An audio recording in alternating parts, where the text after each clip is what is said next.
परमेश्वर अलग अलग धर्म, जाति, देश से पत्थरों को निकालता है और वही पत्थर परमेश्वर के भवन में लगाए जाएंगे, तब परमेश्वर का भवन तैयार होगा।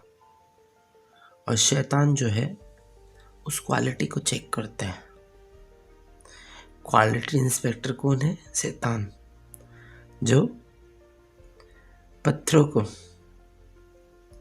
की जो क्वालिटी है वो चेक करता है। उसके बाद ही पत्थर सिय्योन के लायक बनता है। इसलिए शैतान को भला बुरा नहीं कहना चाहिए, क्योंकि उसे परमेश्वर ने आज्ञा दी है कि लोगों को परखे, जांचे और क्वालिटी चेक करे। इब्रानियों यदि हम 12 का 18 से 24 पढ़ें,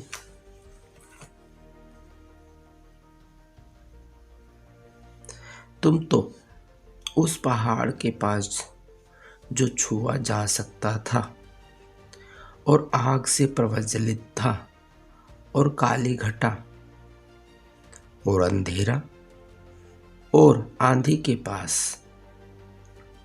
और तुरही की ध्वनि और बोलने वाले के ऐसे शब्द के पास नहीं आए, जिसके सुनने वालों ने विनती की कि अब हमसे और बातें ना की जाए, क्योंकि वे उस आज्ञा को न सह सके।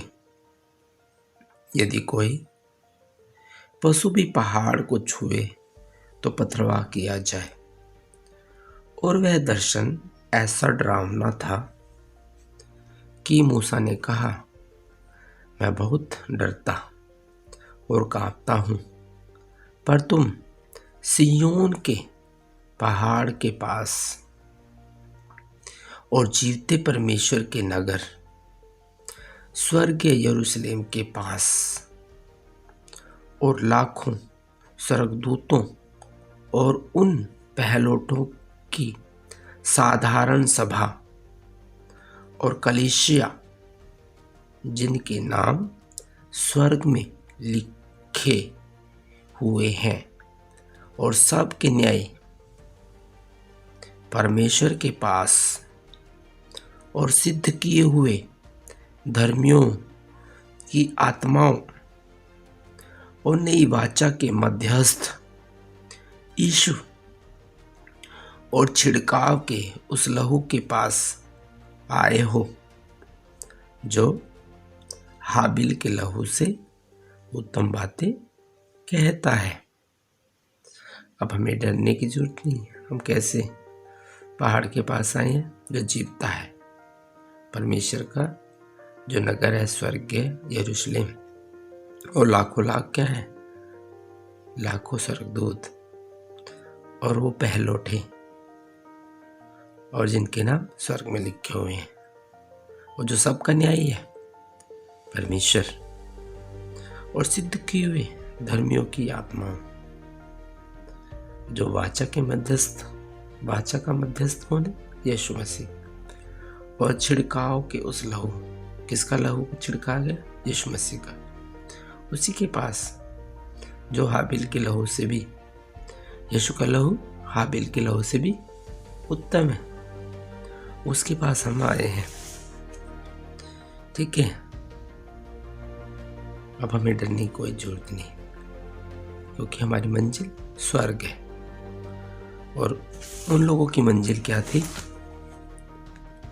कनान देश, क्योंकि वो फिरौन की गुलामी में थे। फिरौन उनके ऊपर बहुत सारी यातनाएं डालता था, बहुत सारे काम कराता था, वहां से निकलना असंभव था, परंतु फिर भी परमेश्वर ने वहां से निकाल के फिर आगे लाल समुंदर को पार करना बड़ा मुश्किल था, परंतु परमेश्वर के अनुग्रह और दया से लाल समुंदर 2 भाग हो गया, वहां से निकले। फिर क्या हुआ? फिर प्यास लगी तो मारा का पानी जो कड़वा था, मारा का पानी परमेश्वर ने मीठा करके पिया। उसके बाद क्या, आगे बढ़े। आगे बढ़ने से क्या, आगे चकमक की जो चट्टान थी फिर प्यास लगी, फिर बुड़बुड़ाने लगे। चकमक की पत्थर से पानी निकालना बड़ा असंभव है, परंतु परमेश्वर ने चकमक की पत्थर में से भी पानी पिलाया। उसके बाद यरीहो की दीवार थी जिसे पार करना बड़ा असंभव था, परंतु यरीहो की दीवार को भी परमेश्वर ने ढा दिया। यरीहो पार करने के बाद फिर यरदन आ गया। यरदन की बाढ़ वैसे भी परमेश्वर ने निकाल के कहाँ पहुंचाया, कनान देश। ये सब विश्वासी के जीवन में ऐसे ही मुसीबतें आती हैं। अलग अलग स्टेज है, अलग अलग लेवल है, तभी हम उस मंजिल तक, हमारी मंजिल क्या है, स्वर्ग सियोन में हमें जाना है। यहाँ हम क्या कर रहे हैं, तैयारी सियोन में जाने के लायक बन रहे हैं। और हमारी क्वालिटी कौन चेक कर रहा है, शैतान। तभी हम सियोन में जाएंगे। सभी को जय मसीह की।